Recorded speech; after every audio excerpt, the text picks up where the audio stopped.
Buenas tardes a todos y a todas. Qué responsabilidad. Se me ha pedido que cuente algo interesante en poco tiempo y entretenido, que en mi caso son tres condiciones que es tan complicado como intentar resolver la cuadratura del círculo, pero voy a intentarlo, por mí que no quede.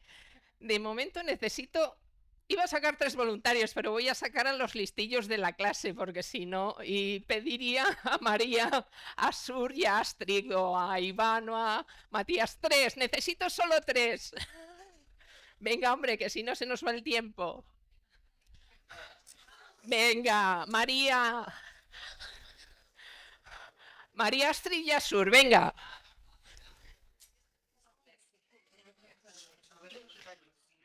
María, pon los dedos de las dos manos así.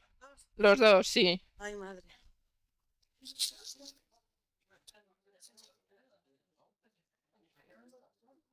No, tú no.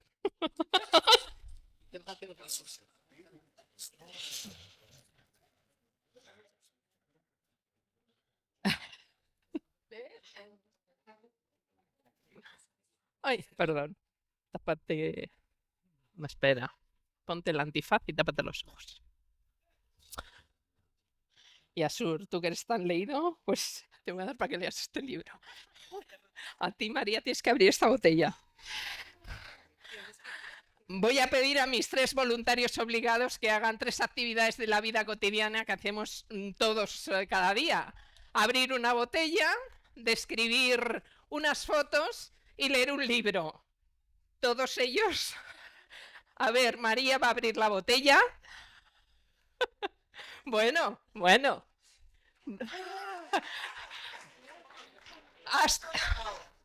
Astrid, ¿puedes describirnos las fotos de las mujeres que hay en el escenario? ¿No ves? Pues vaya. Asur, léenos algo interesante del libro que... Es un libro escrito en árabe. Bueno, muchas gracias. Vamos a darles un aplauso.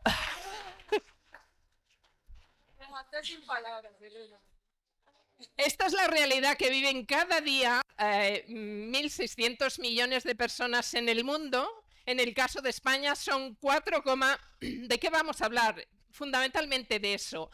A ver, nacemos limitados y con suerte morimos limitados, pero tenemos ahí un ínterin que si todo va bien, pues vamos muy libres y muy sueltos por la vida, ¿no? Y a veces se nos olvida que hay personas que en su día a día no pueden abrir una botella, no pueden ver lo que tienen delante, detrás, a izquierda o derecha, o no pueden leer un cartel. Y no ya, en el caso del libro, porque no vean o porque no sepan leer, sino porque, bueno, a quienes los escriben o los escribimos, se nos olvida que hay muchas formas de escribir y de leer.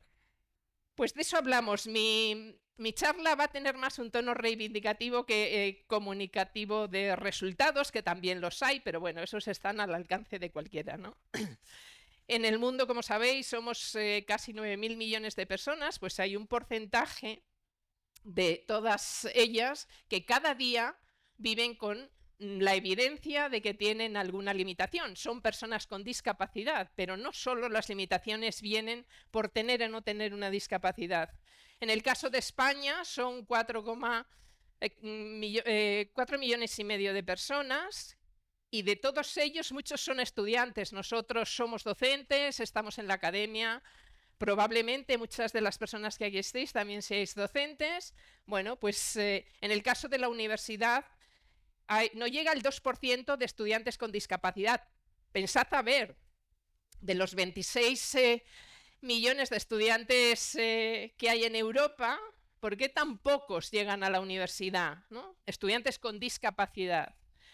Bueno, pues la reivindicación va por ahí, por recordar, personas con limitaciones han existido desde que el mundo es mundo, no han nacido antes de ayer, pero no ha sido tan evidente ese movimiento de solidaridad de sus congéneres para ayudarles a sobrevivir en un mundo sometido a la ley del más fuerte, del más capaz, del mal llamado normal. Yo quería recordar aquí que la ONU en el 2006 dictó la Convención Internacional sobre los Derechos de las Personas con Discapacidad, que firmaron la mayoría de los países del mundo, en concreto España lo firmó en el año 2008 y a partir de ahí ha sacado una serie de normativas. La última es la Ley General de los Derechos de las Personas con Discapacidad y su Inclusión Social, que es del año 2013 y nos obliga a todos a una serie de cuestiones y a una serie de condiciones. Por recordar un poco los derechos que recoge la Convención, reconoce los mismos derechos que a todas las personas de su mismo país, de su misma edad, pero sobre todo reconoce ese derecho a una vida independiente y a una necesidad y un derecho de ser incluido en la sociedad y en la comunidad donde vive, ¿no? Y a participar en la vida cultural y en cualquier actividad recreativa, de esparcimiento, de ocio, educativa, del tipo que sea, igual que lo hacemos cualquiera de las personas que aparentemente no tenemos ninguna discapacidad, pero que si preguntáramos quién es normal, pues probablemente ninguno de los que estamos aquí lo seríamos, porque en mi caso no es normal nacer con gafas, ¿no? Nacemos con gafas, ¿no? Bueno, pues desde ahí, desde ese planteamiento de derecho universal, yo voy a recordar, o voy a tratar de recordar dos cosas. ¿Qué es eso de la accesibilidad universal y del diseño universal? Probablemente muchos de los que aquí estáis, pues os seréis futuros ingenieros, futuros médicos, futuros docentes, futuros camareros, futuros tenderos, y algunos lo estaréis siendo ahora. Y no sé si cuando hacéis diseño de producto, de servicio, de bienes, de procesos, de entornos, caemos en la cuenta o caéis en la cuenta de que esos productos, esos entornos, esos servicios van a ser utilizados por personas de diferentes capacidades. En el mundo de la educación, la última ley ya nos obliga, entre comillas, a tener en cuenta ese diseño universal para el aprendizaje a la hora de dar nuestras clases, diseñar nuestros materiales, etc. Pues desde ahí vamos a recordar qué es eso de la accesibilidad universal desde el punto de vista físico, cognitivo o sensorial, ¿no? Es un derecho e imprescindible para un 10% de la población, que son esas personas con discapacidad. Es necesaria para un 40%, porque sin tener discapacidad todos vamos perdiendo o sufrimos un determinado deterioro en nuestras habilidades a medida que vamos cumpliendo años, y es confortable y amable pues para el 100% de la población, ¿no? ¿Cuántos y cuántas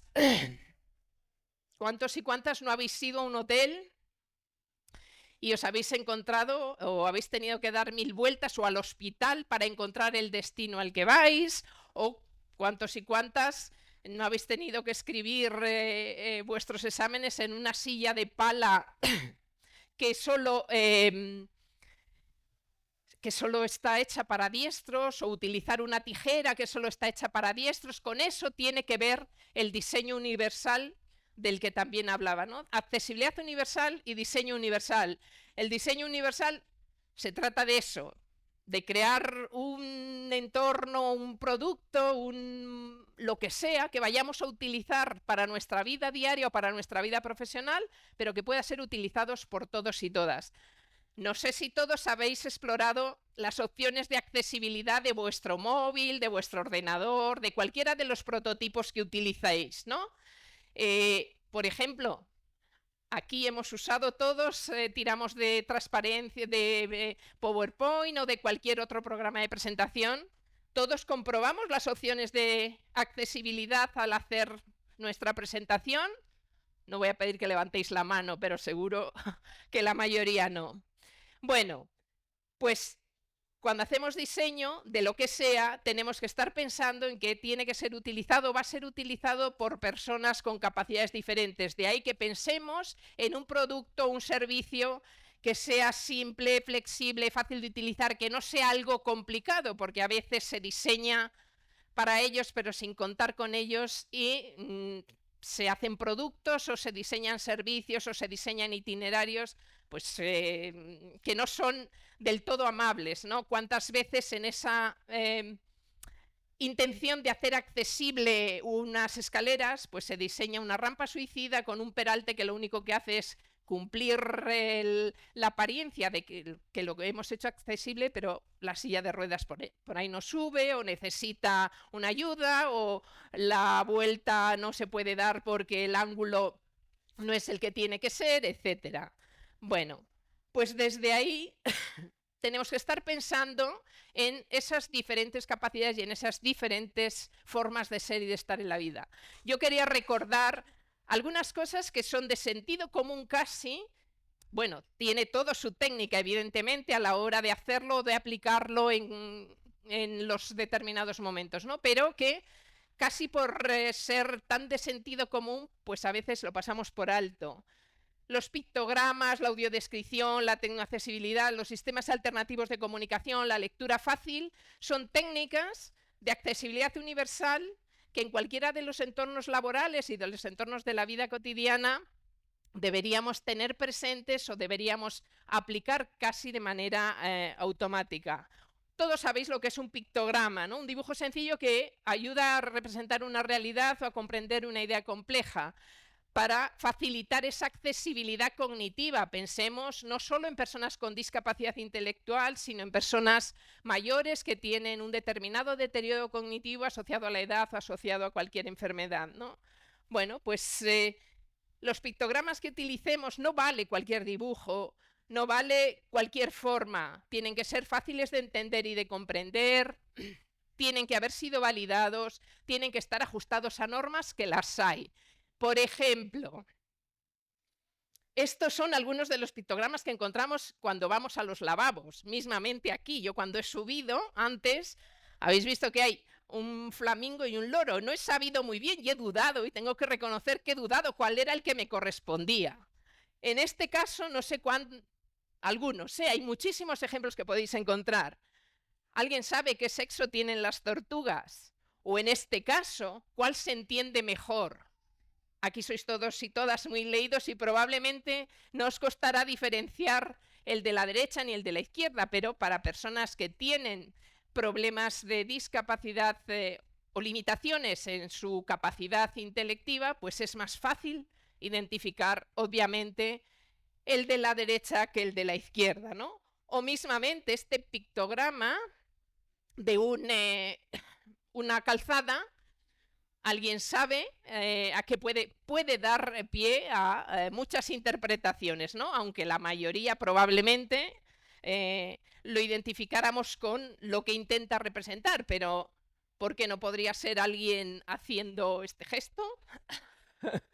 O, bueno, en el tema de los pictoaseos, pues hay toda una mina, ¿no? Pensad a ver, imaginaos, vais rápido al baño, ahí pendiente de contestar al WhatsApp de vuestro chico, de vuestra chica, de vuestra madre, y os vais haciendo pis. Y tenéis que interpretar a ver en cuál entráis, y no es así como para una urgencia, o en este caso, ¿no? Dentro de los estereotipos que manejamos, y quienes tenemos más o menos cierta capacidad de inducir a qué se refiere, pero pensad en una persona con discapacidad intelectual, pues probablemente tenga determinadas dificultades para entender o interpretar sin ayuda y de manera rápida cuál es el lavabo al que tiene que acceder. Y no solo pasa con eso, sino pasa con muchas de las señaléticas que se utilizan en los entornos en los que nos movemos. Por ejemplo, mirad esta cartelería de la Facultad de Educación de Extremadura. ¿Qué aula hay en cada planta? Primera planta, aula. Planta baja, aula. ¿Pero cuál? La de plástica, la de matemáticas, la de música, el aula 1, la 2, la 5... O esta señalética de un centro comercial. ¿Qué quiere decir esa G? ¿Qué quiere decir esa cámara de fotos? ¿Alguien lo sabe? Yo no. Bueno, o no solo con la señalética así más común, sino con carteles de una determinada tienda, de un determinado entorno. ¿Alguien sabe qué ofrece este sitio? espacio almita, terapias de sanación, lectura de registros. Bueno, hay que echarle hilo a la cometa para poder aclararse de lo que se ofrece. O este cartel de horarios de un centro en Vitoria, ¿no? Mezclados idiomas, evidentemente, estamos en el País Vasco, pero mezclado de aquella manera, donde, pues fijaos qué claridad a la hora de situar en el plano el sitio al que queremos ir. Esas cuestiones hay que cuidarlas para facilitar esa accesibilidad cognitiva. Bueno, otro elemento que podemos utilizar es la audiodescripción. No voy a entrar en detalles de cómo se hace y qué es esto, porque todos y todas lo sabéis. ¿Cuántos vais al cine y podéis elegir ver la película en versión original o con audiodescripción, que es una técnica que se ofrece para completar la banda sonora original para aquellas personas que tienen dificultades para ver? Bueno, pues no es algo generalizado y no es algo que encontremos así en el cine comercial, igual que encontramos las palomitas. Tenía este vídeo como ejemplo con audiodescripción, pero bueno, no lo voy a poner porque si no me enrollo demasiado. La tecnología accesible, todos y todas así, ya os decía que son casi cosas de sentido común. El cómo hacemos es en lo que tenemos que caer en la cuenta, ¿no? Aquí habrá programadores informáticos actuales o futuros, habrá ingenieros de teleco. Bueno, en vuestras carreras estudiáis cuestiones de accesibilidad, de diseño de prototipos accesibles, es obligatorio por ley hacerlo. No os cuento los resultados que dan la revisión de los planes de estudio de las universidades españolas porque quedamos en mal lugar, o en el mundo de la arquitectura o en cualquiera de los mundos posibles. Quien estudia Derecho, quien estudia Medicina, quien estudia lo que estudie, debería también tener formación para poder atender a determinados colectivos y a determinadas personas, ¿no? Os preguntaba antes, ¿todos habéis fisgado el móvil? A ver cómo hacerlo accesible. Lo haréis cuando empecéis a tener presbicia y necesitéis ampliar el tamaño de la letra de la pantalla, ya lo veréis. Y lo mismo con el ordenador. La mayoría de las páginas web, incluso de organismos oficiales, tienen muchísimas dificultades de accesibilidad a la hora de rellenar formularios, a la hora de encontrar la información que buscas. Hace 2 años, el Real Patronato sobre Discapacidad, que es una entidad interministerial que viene funcionando en nuestro país desde los años 70 con el fin de asesorar a los diferentes organismos oficiales, hace investigación y hace asesoramiento a cualquier asociación o entidad que lo solicite, realizó un trabajo sobre tratando de valorar la accesibilidad a la cultura por parte de museos, teatros, entidades culturales, tanto de los propios edificios como de la oferta de actividades que ofrecían. Tampoco los datos son optimistas. El 60%, bueno, se valoraban entidades desde el Museo del Prado hasta el Archivo Histórico de Simancas que tenemos en la provincia de Valladolid y otros muchos, ¿no? El 60% de las entidades analizadas a nivel de todo el Estado español no cumplen enteramente y completamente con lo que la Ley de Accesibilidad Universal exige y marca para cumplir ese artículo 9 de la Convención Internacional de los Derechos de las Personas con Discapacidad. Bueno, de algo que os voy a hablar, que eso sí que está al alcance de todos, porque todos escribimos, aunque sea una nota, y quienes hacen o hacemos ciencia, pues escribimos mucho, pero no siempre lo hacemos accesible y comprensible para todo el mundo, ¿no? La lectura fácil es una técnica que tiene que ver con esa accesibilidad cognitiva de la que hablábamos antes y que puede afectar pues, a cualquier producto cultural, ¿no? Un libro, una película, una hoja de instrucciones de lo que sea, o lo que os decía antes, un entorno, la señalética de un hospital, de una escuela, de una universidad o de un hotel o de lo que sea, ¿no? La lectura fácil tiene un icono para reconocer lo que está escrito en lectura fácil, que es ese. Es una técnica de redacción pues, para hacer cualquier documento fácil de leer y comprender. Hasta aquí, bueno, pues sencillo. Y no solo, como os decía, y en esto insisto mucho, pensando en personas con limitaciones cognitivas. Los datos del informe PISA para adultos da que nuestro nivel de comprensión lectora, que se establece en 5 niveles, igual que la competencia lingüística en una lengua extranjera, pues el caso de los adultos españoles llegamos escasamente al nivel 3 de 5. También se da el dato de que, bueno, el tema de la factura de la luz, pues sabemos que la mayoría tenemos dificultades para entenderlo, pero la nómina, que es algo que, bueno, a todos los que la tenemos nos interesa un poco más, existe el dato de que 1 de cada 3 personas no es capaz de identificar y explicar claramente cada uno de los conceptos que ahí aparece, ¿no? ¿Qué es eso del devengo, del prorrateo? Bueno, pues si aquí todos y todas tan leídos tenemos esas dificultades, imaginaos que no pasará en el caso de las personas con limitaciones cognitivas. Esto de la lectura fácil no es algo descubierto antes de ayer y por la ley de educación obliga que lo tengamos en cuenta y demás, sino que ya en el siglo pasado. En Suecia, en el año 68, aparece el primer libro de lectura fácil. Los países nórdicos siempre han ido por delante en esto de tener en cuenta a las personas con capacidades diferentes para facilitarles entornos normalizados y para facilitarles ese proceso de inclusión de lo que tanto hablamos y predicamos y que tampoco conseguimos o somos capaces de lograr, ¿no? En el 2003 la lectura fácil llega a España y en el año 2022...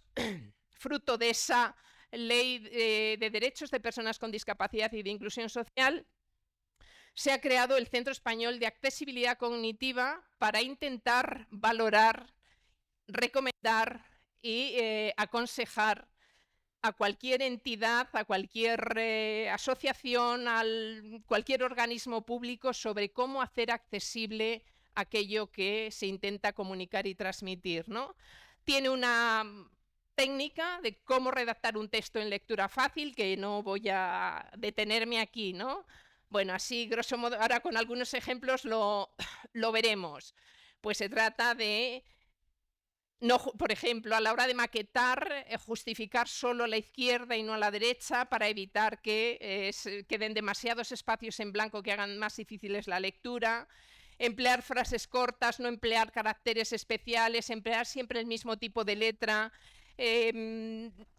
Emplear la puntuación, el punto y la coma, no el punto y coma, sino fundamentalmente punto y coma, frases cortas, frases sencillas, no usar palabras difíciles y cuando aparezcan tratar de explicarlas o añadir al texto la explicación, incluir solo la información importante, no separar las palabras con guiones, etcétera. Bueno, cuando intentéis o hagáis el esfuerzo por comunicar vuestro resultado de investigación, vuestra sentencia como jueces, el tratamiento que le tenéis que dar como médico al abuelo, a la abuela que va a vuestra consulta, o simplemente la carta del restaurante, o la hoja de instrucciones de esa lavadora, o de ese móvil, o de ese otro elemento que vamos a utilizar en el día a día de nuestra cocina, pues pensad en quién lo va a leer y cómo lo tiene que leer e interpretar, porque tú que lo has hecho y eres experto en el tema, pues dominas toda la información, pero quien lo va a usar no siempre lo sabe, ¿no? Por ejemplo, las 3 primeras líneas del Quijote escritas en lectura fácil. En un lugar de la Mancha y cuyo nombre no quiero acordarme, vivía un hidalgo, bueno, todos lo sabéis, ¿no? En un pueblo de la Mancha, que no me acuerdo cómo se llama, vivía un hidalgo. El hidalgo tenía muchos años y era muy delgado. El hidalgo poseía un caballo flaco y rápido. ¿Qué es un hidalgo? Bueno, todos lo sabemos, pero probablemente si pensamos a una persona con limitaciones cognitivas, pues no tenga la misma facilidad que tenéis todos y todas los que estáis aquí para explicar ese vocablo. O, bueno, ¿qué es el ácido butírico? Profes de bachillerato, profes de universidad, ¿no? Que a veces tenemos que explicar determinados conceptos que para nosotros son muy familiares, pero para quienes nos escuchan no lo son tanto. Bueno, es un ejemplo de cómo explicar qué es el butirato, qué función tiene y cómo se puede obtener en lectura no fácil y en lectura fácil, ¿no? O los 3 primeros artículos de la Constitución, pues igualmente se pueden escribir de manera más fácilmente legible y más fácilmente entendible, o se pueden escribir de manera más farragosa. Bueno, o ahora la declaración de la renta, que estamos todos con ello, ¿no? El que más y el que menos se tendrá que poner a ello. Si yo os pidiera a alguno que explicarais qué es la declaración de la renta, explicado de manera sencilla y fácil para que lo pudiera entender pues cualquier persona, con ese gesto se entiende también muy bien. Bueno, una forma de escribir en lectura fácil que es, tenéis que deconstruir vuestra forma de pensar y de razonar y poneros en el lugar y en los zapatos de esas otras personas con limitaciones, por la razón que sea, que tienen más dificultades para acceder a la información. En fin, bueno, pues recordando y resumiendo ya para finalizar, apliquemos también el diseño universal y la accesibilidad universal a la hora de comunicar los resultados de nuestras investigaciones, nuestros papers, nuestras comunicaciones, nuestros congresos, nuestra divulgación en la tele, en los periódicos, en entornos como este, ¿no? Lo que acabamos de decir, subtitulemos, utilicemos y pensemos que hay otras formas de comunicar. Me hubiera gustado, no sé si hay alguna persona con dificultades para oír o que utilice la lengua de señas como vehículo de comunicación. Aquí no hay intérprete, o en la mayoría de los entornos no hay intérprete. Cuando uno va al médico, cuando uno va al juzgado, cuando uno va a cualquier entorno oficial y se comunica en lengua de señas, siempre tiene que solicitarlo. O cuando uno va a la escuela y tiene como lengua nativa la lengua de señas, por defecto en los coles y en los institutos no hay intérprete en lengua de señas, ¿no? O bueno, o poder tener la carta del restaurante en braille, o montones de situaciones en las que nos podemos encontrar con esa necesidad. A la hora de redactar, a la hora de diseñar el contenido audiovisual y a la hora de hacerlo visible, sea en texto, sea en formato pantalla, sea en lo que sea, ¿no? Así, para seguir insistiendo, nada sirve, ni la investigación que se hace, ni la normativa que se hace, si antes no nos concienciamos y cambiamos nuestra actitud. Si no creemos en las posibilidades de aprendizaje y de superación que cualquier persona posee, sea como sea, de nada sirve que la norma exista y que la ciencia nos diga cuál es el procedimiento y la forma de hacer accesible el prototipo de producto o el entorno en el que nos movemos. Por supuesto, es necesaria la formación. De ahí que en cada uno de los grados y en muchos de los másteres debiera existir esa formación específica en el campo profesional que sea, para que ese profesional, esa profesional, sea capaz de llegar a todos y a todas. Marco legal existe, la colaboración inclusiva, preguntemos, a veces hacemos todo para el pueblo, pero sin el pueblo. El movimiento de vida independiente reclama que se legisle, que se diseñe, que se haga, pero que se les pregunte también, ¿no? Soluciones integradas. Bueno, que de manera nativa los programas de ordenador, los teléfonos, los entornos incorporen esa accesibilidad. Recursos adecuados, pues cuando vamos a hacer investigación, que se contemple determinadas partidas para investigar esa parte de accesibilidad.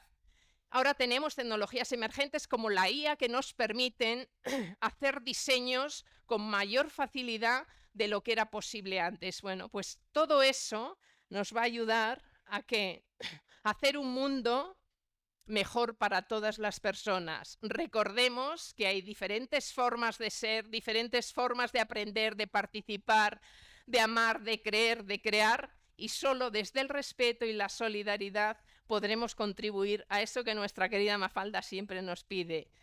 Juntos sumamos, pero unidos multiplicamos. Muchas gracias.